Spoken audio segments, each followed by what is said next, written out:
નમસ્કાર વિદ્યાર્થી મિત્રો, આજે આપણે જોઈશું FY BSc કેમેસ્ટ્રી સેમેસ્ટર 1ની અંદર પેપર CCCH 101માં યુનિટ નંબર 2 અને એનો પાર્ટ બી કે જેનું નામ છે પ્રક્રિયાની ક્રિયાવિધિ એટલે કે રિએક્શન મિકેનિઝમ.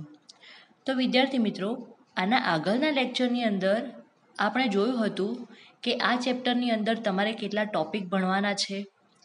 બીજી વસ્તુ કે એની અંદર આપણે ઇન્ટ્રોડક્શન સૌપ્રથમ આપણે જાણ્યું હતું કે કોઈ પણ કાર્બનિક પ્રક્રિયાની જે ક્રિયાવિધિ થાય છે, આ ચેપ્ટરનું નામ શું છે તો કે પ્રક્રિયાની ક્રિયાવિધિ. તો અહીંયા આગળ આપણે સમજ્યા હતા કે કોઈ પણ કાર્બનિક જે પ્રક્રિયાઓ જે થાય છે એની ક્રિયાવિધિ એટલે કે એ પ્રક્રિયા કઈ રીતે થાય છે, તો એની માટેના અમુક મુદ્દાઓ આપણે જોયા હતા. એના 5 મુદ્દાઓ હતા અને એ 5 મુદ્દાઓ કયા કયા હતા તો કે એક તો છે બંધનું તૂટવું, બીજો છે બંધનું નિર્માણ થવું એટલે કે નવા બંધનું બનવું, ત્રીજો છે એક સાથે બંધનું તૂટવું અને બનવું. એના પછીનો મુદ્દો આપણે જોયો હતો કે અણુને અંતર્ગત પરમાણુ અથવા સમૂહોનું સ્થાનાંતર એટલે કે એની અંદર અણુની અંદર જે પરમાણુઓ રહેલા હોય, બરાબર, એ પરમાણુઓનું સ્થાનાંતરણ અથવા તો એ આખું સમૂહ જે હોય એ સમૂહનું સ્થાનાંતરણ થાય. અને લાસ્ટ મુદ્દો એની અંદર પ્રક્રિયાની ક્રિયાવિધિ માટે આપણે જોયો હતો કે ઇલેક્ટ્રોનનું સ્થાનાંતરણ, કે કોઈ પણ જે અણુ છે એની અંદર અણુ અથવા જે પરમાણુ છે એની અંદરના જે ઇલેક્ટ્રોન જે છે એ ઇલેક્ટ્રોનનું સ્થાનાંતરણ થાય છે. તો આ 5 મુદ્દાઓને ધ્યાનમાં રાખી અને પ્રક્રિયાની ક્રિયાવિધિ થાય છે એના વિશે આપણે સમજ્યા હતા. બીજી વસ્તુ કે કોઈ પણ કાર્બનિક પ્રક્રિયા જે થાય છે એ કઈ રીતે થાય છે, તો એની માટે એક સૂત્ર અહીંયા આગળ આપણે જાણ્યું હતું કે આશ્રય અણુ પ્લસ પ્રક્રિયક. તો એમાંથી તમને શું મળશે તો કે નિપજ. આશ્રય અણુ એટલે શું કે કાર્બનિક સંયોજન. કાર્બનિક સંયોજન એટલે કે કાર્બન જેની અંદર કાર્બન પરમાણુ હોય એવું સંયોજન, બરાબર. તો કે આશ્રય અણુ જે છે એ કાર્બનિક સંયોજન હશે. કેમ? કારણ કે એ શું કરશે, કોઈ પણ પ્રક્રિયક એની ઉપર અટેક કરશે, બરાબર. માટે કાર્બનિક સંયોજનને શું કહેવામાં આવે છે તો કે એને આશ્રય અણુ તરીકે ઓળખવામાં આવે છે. તો કે આશ્રય અણુ અને પ્રક્રિયક આ બંને વચ્ચે પ્રક્રિયા થઈ અને એમાંથી આપણને શું મળતું હતું તો કે નિપજ મળતી હતી. તો વિદ્યાર્થી મિત્રો, આટલા સુધી આપણે અભ્યાસ કર્યો હતો જે ફક્ત છે ઇન્ટ્રોડક્શન. હવે આ ચેપ્ટરનો ફર્સ્ટ ટોપિક આપણે ચાલુ કરીશું કે જેનું નામ છે સહસંયોજક બંધના વિખંડન. તો વિદ્યાર્થી મિત્રો, સૌપ્રથમ આપણે જાણી લઈએ કે સહસંયોજક બંધ એટલે શું. તો તમને એ તો ખબર જ હશે કે સહસંયોજક બંધ એટલે શું, કેમ કે 11th-12thની અંદર તમારે આનો અભ્યાસ આવતો જ હતો. તો કે સહસંયોજક બંધ એટલે શું, તો કે કોઈ પણ બે જે અણુઓ હોય એ અણુઓ પોતાના ઇલેક્ટ્રોનની અદલા બદલી એટલે કે પોતાના ઇલેક્ટ્રોનની આપ-લે કરી અને એ બંનેની વચ્ચે શું બને છે, એક બંધ બને છે, જેને કયો બંધ કહેવામાં આવે છે તો કે સહસંયોજક બંધ તરીકે એને ઓળખવામાં આવે છે.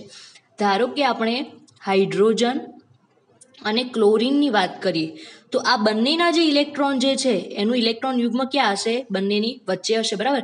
એટલે કે હાઇડ્રોજનનો ઇલેક્ટ્રોન અને ક્લોરીનનો ઇલેક્ટ્રોન આ બંને એકબીજા સાથે ઇલેક્ટ્રોનની આપ-લે કરી અને આ બંને વચ્ચે શું બનશે, એક બંધ બનશે.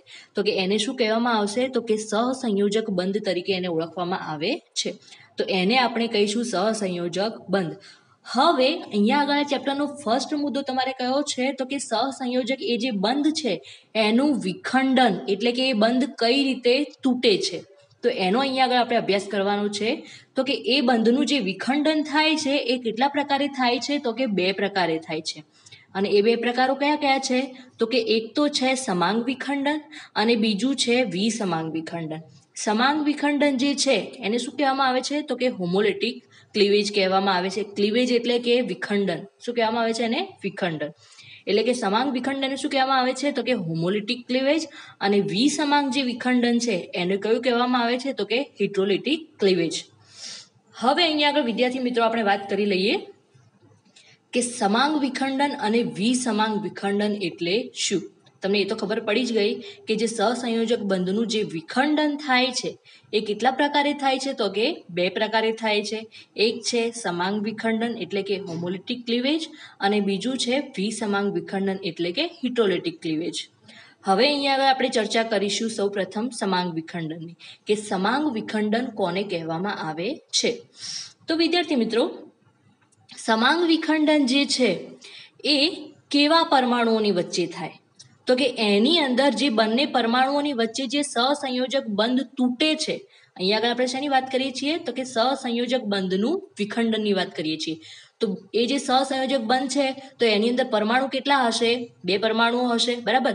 પરંતુ અહીંયા આગળ જે પરમાણુઓ વપરાય છે એ પરમાણુઓની વિદ્યુત ઋણતા કેટલી હોવી જોઈએ અહીંયા આગળ? તો કે સમાન હોવી જોઈએ. કેટલી હોવી જોઈએ? તો કે સમાન હોવી જોઈએ.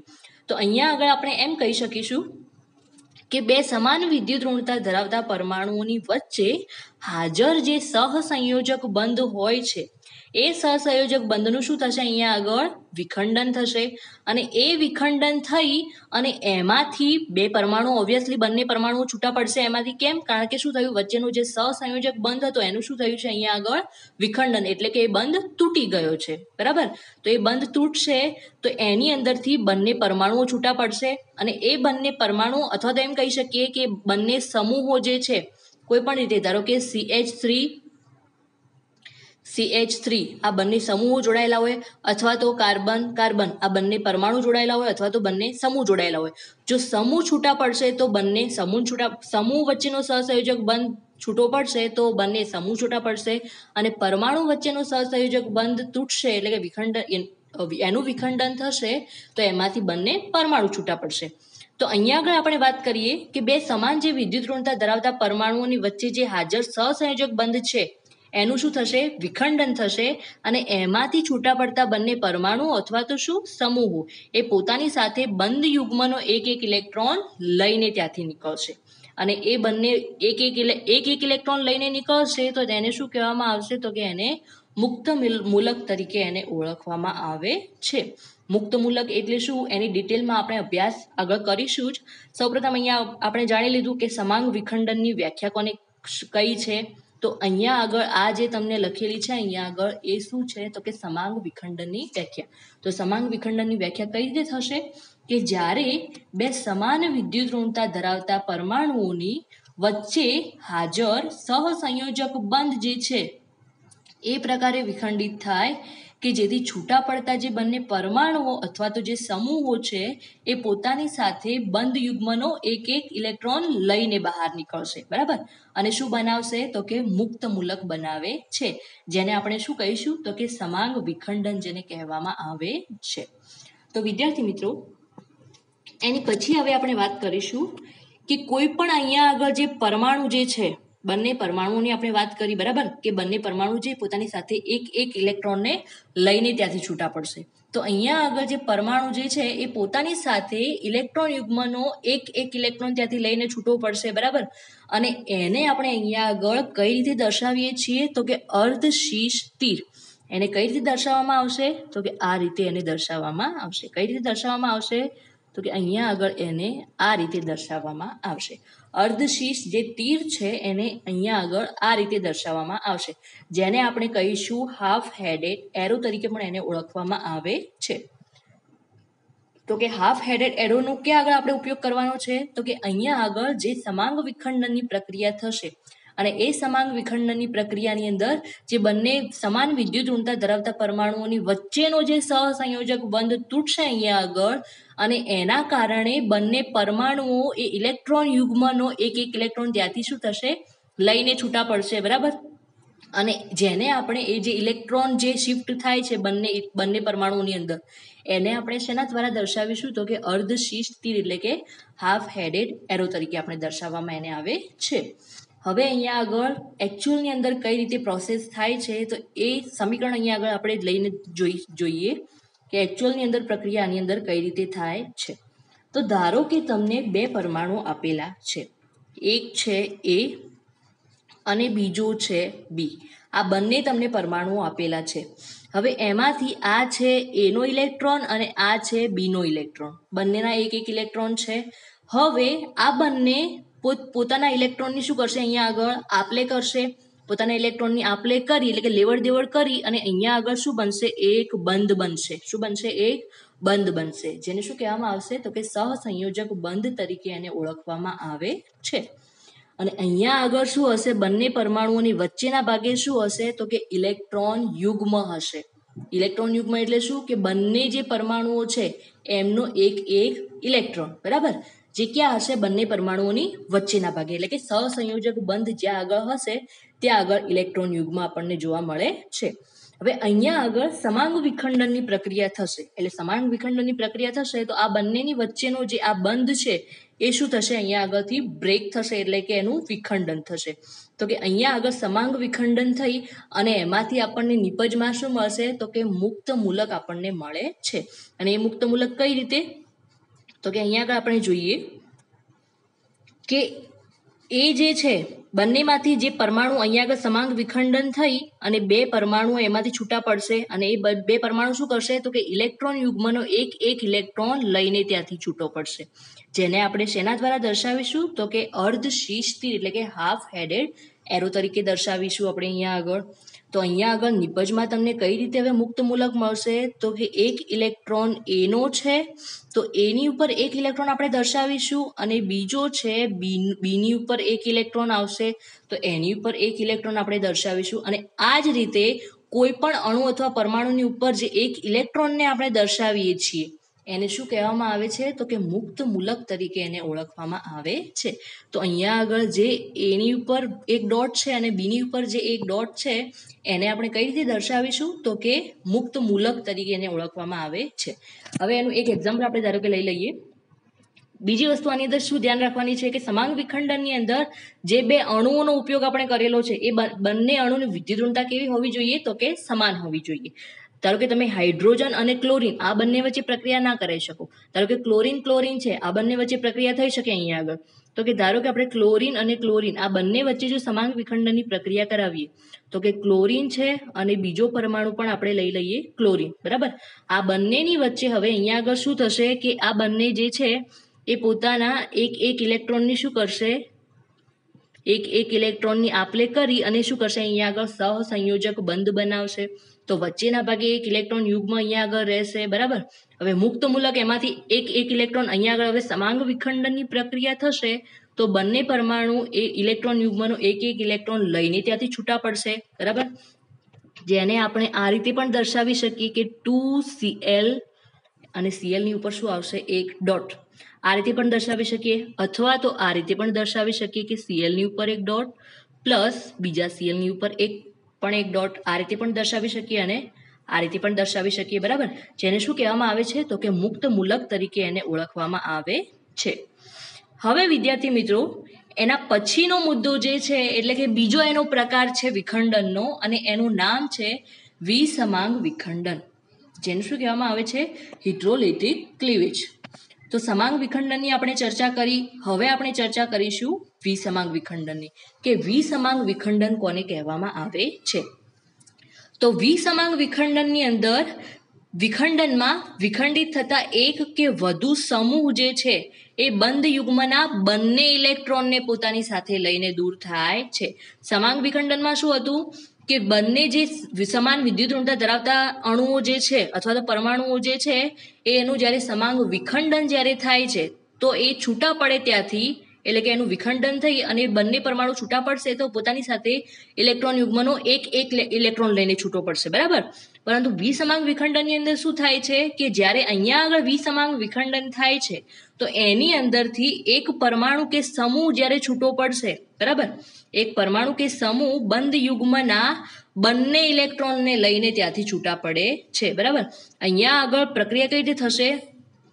ધારો કે આપણે વાત કરી લઈએ A અને B, એવું તમને પાછળથી સમજાવું. સૌપ્રથમ આનું ઇન્ટ્રોડક્શન આપણે જાણી લઈએ કે એ પ્રક્રિયા કોને સમાંગ વિખંડનની પ્રક્રિયા કઈ રીતે થશે તો એ તો તમને ખબર પડી જ ગઈ કે વિસમાંગ જે વિખંડન છે એમાં કઈ રીતે પ્રક્રિયા થશે તો કે આ વિખંડનમાં વિખંડિત થતા એટલે કે જે સહસંયોજક બંધ જે છે એ તૂટશે ત્યારે એની અંદર એક પરમાણુ કે સમૂહ જે છે એ બંધ યુગ્મના બંને ઇલેક્ટ્રોનને પોતાની સાથે લઈને છૂટો પડશે, બરાબર.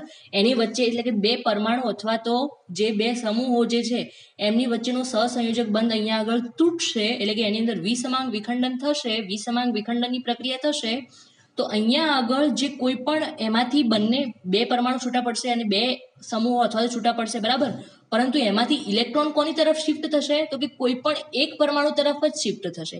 બંને પરમાણુ તરફ એક એક ઇલેક્ટ્રોન શિફ્ટ નહીં થાય, પરંતુ અહીંયા આગળ કઈ પ્રક્રિયા થશે તો કે કોઈ પણ એક પરમાણુની ઉપર જ જે બંધ યુગ્મ જે છે એના ઇલેક્ટ્રોન એ એક જ પરમાણુ તરફ જાય છે. તો એના કારણે જે બીજો જે પરમાણુ અથવા તો બીજો જે સમૂહ છે એની ઉપર શું થશે? ઓબ્વિયસલી ઇલેક્ટ્રોનની અછત થશે, એટલે કે ઇલેક્ટ્રોનની ઉણપ થશે. કેમ? કારણ કે ત્યાં આગળ ઇલેક્ટ્રોન યુગ્મના જે બંને ઇલેક્ટ્રોન જે છે એ ક્યાં આગળ જતા રહ્યા? તો કે બીજા અણુ અથવા બીજા પરમાણુ ઉપર જતા રહ્યા, બરાબર. તો એના સિવાયનો જે અણુ અથવા તો જે પરમાણુ બાકી વધ્યો છે એની ઉપર શું થશે? તો કે ઇલેક્ટ્રોનની અછત થશે. બીજી વસ્તુ કે હવે અહીંયા આગળ જે વિસમાંગ વિખંડન થાય છે એ વિસમાંગ વિખંડનના કારણે આપણને શું મળશે? તો કે આયનો પ્રાપ્ત થાય છે. જ્યારે સમાંગ વિખંડનની અંદર આપણને નિપજમાં શું પ્રાપ્ત થતું હતું? તો કે મુક્ત મૂલકો પ્રાપ્ત થતા હતા. જ્યારે અહીંયા આગળ તમને વિસમાંગ વિખંડનની અંદર નિપજમાં શું પ્રાપ્ત થશે? તો કે આયનો પ્રાપ્ત થશે. અને એ આયનો કયા હશે? તો કે એક હશે કેટાયન અને બીજો હશે એનાયન. તો અહીંયા આગળ જે વિસમાંગ વિખંડનની પ્રક્રિયા થાય છે એને બીજી કઈ પ્રક્રિયા કહેવામાં આવે છે? તો કે આયનિક પ્રક્રિયાઓ અહીંયા આગળ થાય છે, બરાબર. એટલે કે વિસમાંગ વિખંડનની જે પ્રક્રિયાઓ છે એ કયા પ્રકારની પ્રક્રિયાઓ છે? તો કે આયનિક પ્રકારની પ્રક્રિયાઓ છે. કેમ? કારણ કે વિસમાંગ વિખંડનની અંદરથી જે અણુ અથવા પરમાણુ જે છૂટા પડે છે એ કયા સ્વરૂપમાં હશે? તો કે આયનોની સ્વરૂપમાં હશે, બરાબર. હવે એનું એક્ઝામ્પલ આપણે અહીંયા આગળ લઈને સમજી લઈએ. તો કે અહીંયા આગળ પ્રક્રિયા એકચ્યુઅલની અંદર કઈ રીતે થશે? તો કે અહીંયા આગળ વિસમાંગ વિખંડનની જે પ્રક્રિયા છે એ કઈ રીતે થશે? તો કે ધારો કે તમને બે પરમાણુઓ આપેલા છે અને એ બે પરમાણુઓ કયા કયા હશે? તો કે અલગ અલગ હશે. અહીંયા આગળ તો બરાબર કેવા હશે? અલગ અલગ હશે. કેમ? કારણ કે એમની અંદર વિદ્યુત ઋણતાનો તફાવત હોવો જોઈએ, જે તમારે હવે આગળ આવશે જ. તો સૌપ્રથમ આપણે જાણી લઈએ કે વિસમાંગ વિખંડન જે છે, ધારો કે એક અણુ તમને આપેલો છે A, બીજો અણુ તમને આપેલો છે B. હવે આ બંને પોતાના ઇલેક્ટ્રોનની આપ-લે કરી અને શું બનાવે છે? બંને વચ્ચે એક સહસંયોજક બંધ બનાવે છે. તો એ બંનેની વચ્ચેના ભાગે શું હશે? ઇલેક્ટ્રોન યુગ્મ હશે. હવે અહીંયા આગળ કયું વિખંડન થશે? તો કે વિસમાંગ વિખંડન થશે, બરાબર. વિસમાંગ વિખંડન થશે તો વિસમાંગ વિખંડનની અંદર આ વચ્ચેના ભાગનું જે ઇલેક્ટ્રોન યુગ્મ છે એ કોઈ પણ એક જ પરમાણુ અથવા તો સમૂહ ઉપર શિફ્ટ થશે. ધારો કે B ની ઉપર શિફ્ટ થાય છે, બરાબર. તો એને આપણે કઈ રીતે દર્શાવી શકીશું? કે ઇલેક્ટ્રોન હવે જે છે, હવે અહીંયા આગળ આયનો આપણને પ્રાપ્ત થશે. તો કે એ આયનોની અંદર જે ચાર્જ લાગે છે, એટલે કે ધન વીજભાર અને જે ઋણ વીજભાર લાગે છે એ કઈ રીતે નક્કી કરવામાં આવશે? તો કે એ તમને બધાને ખબર જ છે કે જ્યાં આગળ ઇલેક્ટ્રોન ઉમેરાય ત્યાં આગળ કયો ચાર્જ આવશે? તો કે માઇનસ ચાર્જ આવશે.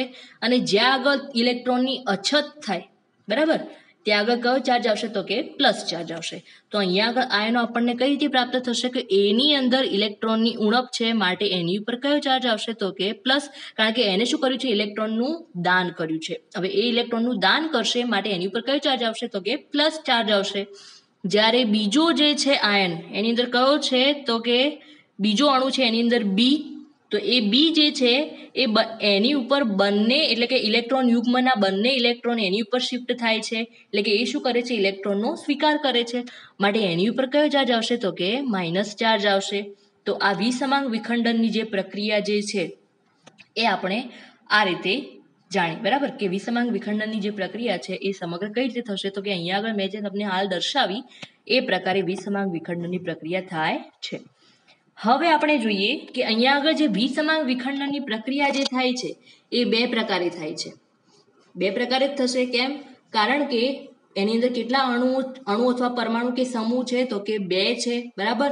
હવે ઇલેક્ટ્રોન યુગ્મ, ધારો કે એક પ્રક્રિયાની અંદર ઇલેક્ટ્રોન યુગ્મ પહેલો જે પરમાણુ છે એની ઉપર શિફ્ટ થાય તો બીજા પરમાણુ પર ઇલેક્ટ્રોનની અછત થશે. હવે બીજી પ્રક્રિયાની અંદર ધારો કે ઇલેક્ટ્રોન યુગ્મ બીજા પરમાણુની ઉપર શિફ્ટ થશે તો પહેલો જે પરમાણુ અથવા તો સમૂહ હશે એની ઉપર ઇલેક્ટ્રોનની અછત થશે. તો સૌપ્રથમ આપણે જાણીએ એનું એક એક્ઝામ્પલ જોઈએ કે ધારો કે તમને CH3X સંયોજન તમને આપેલું છે, બરાબર. હવે અહીંયા આગળ CX જે બંધ છે, એટલે કે કાર્બન, અને જે X એટલે કે તમને એ બીજો અણુ તમને આપેલો છે કે જેની અંદર X એક બીજો અણુ છે, બરાબર. તો અહીંયા આગળ આપણે જોઈએ કે અહીંયા આગળ સંયોજનની અંદર તમને એક આપેલો છે CH3 અને બીજો અણુ એની અંદર આપેલો છે એક્સ. તો ઓબ્વિયસલી આની અંદર બંધ કોની કોની વચ્ચે છે તો કે કાર્બન અને એક્સ જે અણુ છે એટલે કે કાર્બનના પરમાણુ અને એક્સ જે પરમાણુ છે એ બંનેની વચ્ચે બંધ છે બરાબર. તો અહીંયા આગળ હવે સી અને એક્સ આ બંનેની વચ્ચેનો શું થાય છે બંધ તૂટે છે બરાબર. અને આ બંધ તૂટે છે ત્યારે એમાંથી જે એક્સ સમૂહ બહાર નીકળે છે એ શું કરશે તો કે ઇલેક્ટ્રોન યુગ્મના બંને ઇલેક્ટ્રોનને પોતાની સાથે લઈને નીકળે છે બરાબર. એક્સ જે છે એ વિસમાંગ વિખંડનના કારણે અહીંયાથી જે એક્સ નીકળશે એ બંને એટલે કે ઇલેક્ટ્રોન યુગ્મના બંને ઇલેક્ટ્રોનને એની સાથે લઈને બહાર નીકળશે. તો એને આપણે અહીંયા આગળ કઈ રીતે દર્શાવીશું તો કે CH3 જે છે એટલે કે કાર્બનની ઉપર કયો ચાર્જ આવશે તો કે પ્લસ ચાર્જ આવશે. કેમ? કારણ કે કાર્બનની ઉપરથી ઇલેક્ટ્રોન દૂર થાય છે બરાબર. જ્યારે એક્સ જે છે એની ઉપર કયો ચાર્જ આવશે તો કે માઇનસ. કેમ? કારણ કે એક્સ જે છે એ ઇલેક્ટ્રોન યુગ્મના બંને ઇલેક્ટ્રોનનો સ્વીકાર કરે છે બરાબર. એટલે કે એ ઇલેક્ટ્રોનનો સ્વીકાર કરવાનું કાર્ય કરે છે. તો માટે એની ઉપર કયો ચાર્જ આવશે તો કે માઇનસ ચાર્જ આવશે. તો અહીંયા આગળ તમને જે આયન મળે છે એને કયો આયન કહેવામાં આવશે તો કે અહીંયા આગળ જે કાર્બન ઉપર કયો ચાર્જ આવશે તો કે પ્લસ ચાર્જ છે. માટે કાર્બનને કયો આયન કહેવામાં આવશે તો કે કાર્બોકેટ આયન તરીકે એને ઓળખવામાં આવે છે. અથવા તો એને કયો આયન કહેવામાં આવશે તો કે કાર્બોનિયમ આયન તરીકે એને ઓળખવામાં આવશે. કયો આયન કહેવામાં આવશે એને કાર્બોનિયમ આયન તરીકે એને ઓળખવામાં આવશે. કેમ? કારણ કે કાર્બન ઉપર કયો ચાર્જ છે તો કે પ્લસ એટલે કે પોઝિટિવ એટલે કે ધન વીજભાર છે બરાબર. માટે જ એની ઉપર માટે એને કયો આયન કહેવામાં આવશે તો કે કાર્બોનિયમ આયન તરીકે એને ઓળખવામાં આવશે. હવે એની ઉપર પ્લસ ચાર્જ કેમ છે એ તમને ખબર પડી ગઈ. કેમ કે એની પાસેથી ઇલેક્ટ્રોન દૂર થયા છે, એની અંદર ઇલેક્ટ્રોનની શું છે અછત છે માટે. એના પછીનો બીજો આપણે ટોપિક સમજીએ એટલે કે બીજો એનો પ્રકાર આપણે જાણીએ કે વિસમાંગ વિખંડન છે એનો બીજો પ્રકાર છે. એની અંદર પણ એનું એ જ ઉદાહરણ છે કે CH3 જે છે એમાંનો કાર્બન અને બીજો અણુ છે એની અંદર એક્સ આ બંનેની વચ્ચે સહસંયોજક બંધ છે બરાબર. કે એ બંને સહસંયોજક બંધથી જોડાયેલા છે. હવે અહીંયા આગળ વિસમાંગ વિખંડન થશે તો વિસમાંગ વિખંડન થઈ અને એક્સ જે છે એ પોતાના ઇલેક્ટ્રોન યુગ્મનું શું કરશે દાન કરશે. અહીંયા આગળ શું કરશે એ પોતાના ઇલેક્ટ્રોનને છોડી અને શું થશે ત્યારથી બહાર નીકળી જશે બરાબર. એટલે એની ઉપર ઇલેક્ટ્રોનની શું થશે અછત થશે. માટે એની ઉપર કયો ચાર્જ આવશે તો કે પ્લસ ચાર્જ આવશે. જ્યારે અહીંયા આગળ જે કાર્બન છે એ બંને ઇલેક્ટ્રોનનો શું કરશે ઇલેક્ટ્રોન યુગ્મનો સ્વીકાર કરશે. અહીંયા આગળ જે તમને ઇલેક્ટ્રોન યુગ્મ આપેલું છે એ કોનું છે હાઇડ્રોજન એક્સ જે છે એનું છે બરાબર. કારણ કે એક્સ જે છે એની પાસે તો પોતાના ઇલેક્ટ્રોન જેટલા હતા પહેલેથી એટલા તો છે જ, ફક્ત જે સહસંયોજક બંધની અંદર જે ઇલેક્ટ્રોન વપરાયા હતા એનો જ એ દાન કરે છે બરાબર. તો અહીંયા આગળ જે ઇલેક્ટ્રોન યુગ્મ તમને આપેલું છે એ કોનું છે એક્સ પરમાણુનું છે. તો એ તો આવશે જ ત્યાં આગળ બરાબર. પરંતુ અહીંયા આગળ જે કાર્બન છે એ શું કરશે બંને ઇલેક્ટ્રોનનો શું કરશે સ્વીકાર કરશે બરાબર. જે સહસંયોજક બંધની અંદર જે ઇલેક્ટ્રોન યુગ્મ છે એનો શું કરશે એ સ્વીકાર કરશે એના ઇલેક્ટ્રોનનો. તો એની ઉપર કયો ચાર્જ આવશે તો કે માઇનસ. એટલે માઇનસ ચાર્જ આવશે તો એને કયો વીજભાર કહેવામાં આવશે તો કે ઋણ વીજભાર કહેવામાં આવે છે. માટે જ કાર્બનને કયો આયન કહેવામાં આવશે તો કે કાર્બ એન આયન એને કહેવામાં આવશે બરાબર. કે કાર્બન પરમાણુ 8 ઇલેક્ટ્રોન અહીંયા આગળ કાર્બન પરમાણુ પર કેટલા ઇલેક્ટ્રોન થશે તો કે 8 ઇલેક્ટ્રોન થશે બરાબર. અને જેને આપણે શું કહીશું તો કે કાર્બ એન આયન તરીકે એને ઓળખવામાં આવે છે. જ્યારે પહેલો જે હતો પ્રકાર આની પહેલા આપણે જોયું તો એની અંદર જે કાર્બોકેટાયન જે છે એની અંદર કાર્બનની ઉપર કેટલા ઇલેક્ટ્રોન છે અહીંયા આગળ ફક્ત 6. કારણ કે 2 ઇલેક્ટ્રોનનું એને 1 ઇલેક્ટ્રોનનું શું કર્યું હતું દાન કર્યું હતું. આમાં આપણે જોવા જઈએ તો કાર્બનની પાસે કેટલા ઇલેક્ટ્રોન છે કુલ 7 ઇલેક્ટ્રોન છે બરાબર. તો સહસંયોજક બંધની અંદર એને 1 ઇલેક્ટ્રોનનો ઉપયોગ કર્યો બરાબર. પરંતુ એ 1 ઇલેક્ટ્રોન કોણ લઈ ગયું તો અહીંયા આગળ એક્સ લઈ ગયો હતો. તો કાર્બનની પાસે અહીંયા આગળ કેટલા ઇલેક્ટ્રોન બાકી વધે છે ફક્ત 6. જ્યારે એનો જે બીજો પ્રકાર છે એની અંદર કાર્બનના કુલ કેટલા છે 7 ઇલેક્ટ્રોન છે કાર્બન પાસે. હવે એમાંથી 1 ઇલેક્ટ્રોન ક્યાં આગળ વપરાશે સહસંયોજક બંધની અંદર. તો અહીંયા આગળ હવે ઇલેક્ટ્રોન યુગ્મના બંને ઇલેક્ટ્રોન કાર્બન ઉપર આવશે બરાબર. તો કે 7 તો એના પોતાના છે જ ઇલેક્ટ્રોન અને એક વધારાનો ઇલેક્ટ્રોન કયો આવ્યો તો કે એક્સનો ઇલેક્ટ્રોન આવ્યો. તો અહીંયા આગળ જે એન આયન જે છે એની અંદર કાર્બન ઉપર કેટલા ઇલેક્ટ્રોન છે કાર્બનની અંદર તો કે કુલ 8 ઇલેક્ટ્રોન છે. માટે એને કયું કહેવાય અને જેને કયો આયન કહેવામાં આવે છે તો કે કાર્બ એન આયન તરીકે એને ઓળખવામાં આવે છે. બીજી વસ્તુ વિદ્યાર્થી મિત્રો કે અહીંયા આગળ જે સહસંયોજક બંધની અંદર વિસમાંગ વિખંડન જે થાય છે એની માટે આ બંધ કેવા હોવા જોઈએ? ધ્રુવીય હોવા જોઈએ. કેવા હોવા જોઈએ? ધ્રુવીય. ધ્રુવીય એટલે શું કે જેની અંદર પોઝિટિવ અને નેગેટિવ આ બંને ચાર્જ હોવા જોઈએ. એટલે કે ધન આયન પણ હોવો જોઈએ અને ઋણ આયન પણ હોવો જોઈએ. અને આ બંધની જે ધ્રુવીયતા જે છે એ બંધમાં જોડાયેલા જે પરમાણુઓ જે છે એમની વિદ્યુત ઋણતા ઉપર આધાર રાખે છે. કેમ? કારણ કે વિદ્યુત ઋણતા આ બંનેની અંદર વિદ્યુત ઋણતાનો તફાવત હોવો જોઈએ. બરાબર. સમાંગ વિખંડનની અંદર સમાન વિદ્યુત ઋણતા ધરાવતા આપણે પરમાણુઓ લેતા હતા, પરંતુ વિસમાંગ વિખંડનની અંદર જે બંને પરમાણુ અથવા તો બંને સમૂહ વચ્ચે પ્રક્રિયા થશે એમની વિદ્યુત ઋણતા કેવી હોવી જોઈએ તો કે જુદી જુદી હોવી જોઈએ. અને જુદી જુદી હશે જ તો જ આપણને વિસમાંગ વિખંડનની અંદર સરળતાથી આયનો પ્રાપ્ત થઈ શકશે. બરાબર. બીજી વસ્તુ આપણે વિદ્યાર્થી મિત્રો આની અંદર જોઈએ તો કે અહીંયા આગળ જે વિસમાંગ વિખંડન થાય છે અને એ વિસમાંગ વિખંડનની અંદર જે એકાકી ઇલેક્ટ્રોન યુગ્મ ધરાવતો જે અણુ છે, હવે અહીંયા આગળ વિસમાંગ વિખંડન ધારો કે થાય છે. વિસમાંગ વિખંડન ધારો કે અહીંયા આગળ એ અને બી ની તરફ અંદર વિસમાંગ વિખંડન થાય છે કે જેની અંદર ઇલેક્ટ્રોન યુગ્મનું સ્થાનાંતરણ ક્યાં આગળ થાય છે તો કે બી ની ઉપર થાય છે. તો એની ઉપર કયો ચાર્જ છે? અહીંયા આગળ માઇનસ ચાર્જ છે. અને એની અંદરથી ઇલેક્ટ્રોન દૂર થાય છે માટે એની ઉપર કયો ચાર્જ છે તો કે પ્લસ ચાર્જ છે. હવે અહીંયા આગળ જે વિસમાંગ વિખંડન જે થાય છે એમાં જે એકાકી ઇલેક્ટ્રોન, હવે એની ઉપર કોણ આક્રમણ કરશે? અહીંયા આગળ જે અણુ છે આ જે સંયોજન જે છે એની ઉપર કોણ આક્રમણ કરશે તો કે એકાકી ઇલેક્ટ્રોન યુગ્મ ધરાવતો અણુ આની ઉપર શું કરશે? અટેક કરશે, એટલે કે આક્રમણ કરશે. તો અહીંયા આગળ એનું આક્રમણ થશે તો કે જેની અંદર બંધમાં જોડાયેલા પરમાણુમાંથી કોઈ એકની સાથે એ શું કરશે? આક્રમણ કરી અને જોડાશે. તો કે અહીંયા આગળ ધારો કે એની સાથે જોડાય. કોની સાથે જોડાય છે તો કે એની સાથે જોડાય છે, જેને આપણે બીજા કયા તરીકે અહીંયા આગળ આ રીતે પણ દર્શાવી શકીએ તો કે એની સાથે જોડાશે તો એની અંદર સહસંયોજક બંધ દ્વારા એ જોડાય છે. તો કે અહીંયા આગળ જે એકાકી ઇલેક્ટ્રોન યુગ્મ ધરાવતો જે આક્રમણકારક જે બીજો અણુ છે એ અહીંયા આગળ એની ઉપર જોડાશે તો એની અંદર હવે વાય ઉપર કયો ચાર્જ આવશે તો કે પ્લસ ચાર્જ આવશે. બરાબર. જ્યારે એ ઉપર અહીંયા આગળ કયો ચાર્જ આવશે તો કે એ તો શું બની જશે? તટસ્થ બની જશે. કેમ? કારણ કે એની ઉપર પ્લસ ચાર્જ પણ નહીં આવે અને માઇનસ ચાર્જ પણ નહીં આવે. કેમ? કારણ કે અહીંયા આગળ જુઓ તો કે એની ઉપર કયો ચાર્જ છે? પ્લસ, એટલે કે એની અંદર શું છે? ઇલેક્ટ્રોનની ઉણપ છે. હવે એ વાય પાસેથી ઇલેક્ટ્રોન લઈ અને શું થઈ જશે? તટસ્થ થઈ જશે. એટલે કે એને જે ઇલેક્ટ્રોન ગુમાવ્યા છે એ ફરીથી ઇલેક્ટ્રોનને મેળવી લેશે. એટલે કે એની અંદર ઇલેક્ટ્રોનનો વધારો પણ નહીં થાય અને ઇલેક્ટ્રોનનો ઘટાડો પણ નહીં થાય. અને જે અણુને આપણને શું કહીશું તો કે એને તટસ્થ અણુ તરીકે ઓળખવામાં આવશે. અને તટસ્થ અણુ હશે તો એની ઉપર પ્લસ અથવા તો માઇનસ કોઈ પણ ચાર્જ આવશે નહીં. માટે અહીંયા આગળ એની ઉપર કોઈ પણ પ્રકારનો ચાર્જ દર્શાવેલું નથી. જ્યારે વાયની ઉપર કયો ચાર્જ દર્શાવેલો છે? પ્લસ. કારણ કે એણે પોતાના ઇલેક્ટ્રોનને કોને દાન કર્યું તો કે એને દાન કર્યું. અને એમાંથી હવે વાય અને એ આ બંને એકબીજા સાથે જોડાશે તો ઓબ્વિયસલી જે બી જે છે એ ત્યાંથી શું પડશે તો કે છૂટો પડશે. અને બીની ઉપર તો પહેલેથી જ માઇનસ ચાર્જ હતો જ. કેમ? કારણ કે એને શું કર્યું હતું? ઇલેક્ટ્રોન યુગ્મનો સ્વીકાર કર્યો હતો. માટે એની ઉપર કયો ચાર્જ આવશે તો કે માઇનસ ચાર્જ આવશે.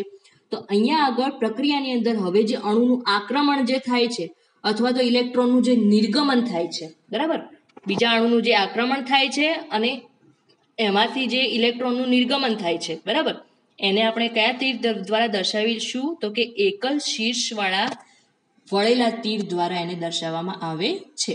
બરાબર. જે કઈ રીતે હશે તો કે આ રીતે હશે. બરાબર. જે અહીંયા આગળ દર્શાવેલું છે એ પ્રકારનું હશે. તો વિદ્યાર્થી મિત્રો, આ લેક્ચરની અંદર આપણે સમજ્યા કે સહસંયોજક બંધનું જે વિખંડન થાય છે એ વિખંડન કેટલા પ્રકારે થાય છે એના વિશે આપણે અભ્યાસ કર્યો કે કોઈ પણ કાર્બનિક જે પ્રક્રિયા હોય છે, બરાબર, એ કાર્બનિક પ્રક્રિયાની અંદર બે પરમાણુ અથવા તો જે બે સમૂહો જોડાયેલા હોય છે સહસંયોજક બંધ દ્વારા, અને એનો જે સહસંયોજક બંધ જે છે એનું વિખંડન થાય એટલે કે એ બંધ તૂટે છે તો એ બંધ કેટલા પ્રકારે તૂટે છે તો કે એના પ્રકારો કયા કયા આપણે જોયા આની અંદર એક સમાંગ વિખંડન એટલે કે હોમોલિટિક ક્લીવેજ અને બીજો આપણે જોયો તો કે વિસમાંગ વિખંડન એટલે કે હિટોલિટિક ક્લીવેજ. હવે આના પછીનો એનો ટોપિક છે તો કે પ્રક્રિયકોના પ્રકાર. એનો બીજો ટોપિક કયો છે આ ચેપ્ટરનો તો એ છે પ્રક્રિયકોના પ્રકાર. તો એ હવે અહીંયા આગળ હવે આપણે નેક્સ્ટ લેક્ચરની અંદર જોઈશું. આઈ હોપ કે બધાને આટલા સુધી ખબર પડી જ ગઈ હશે. Thank you.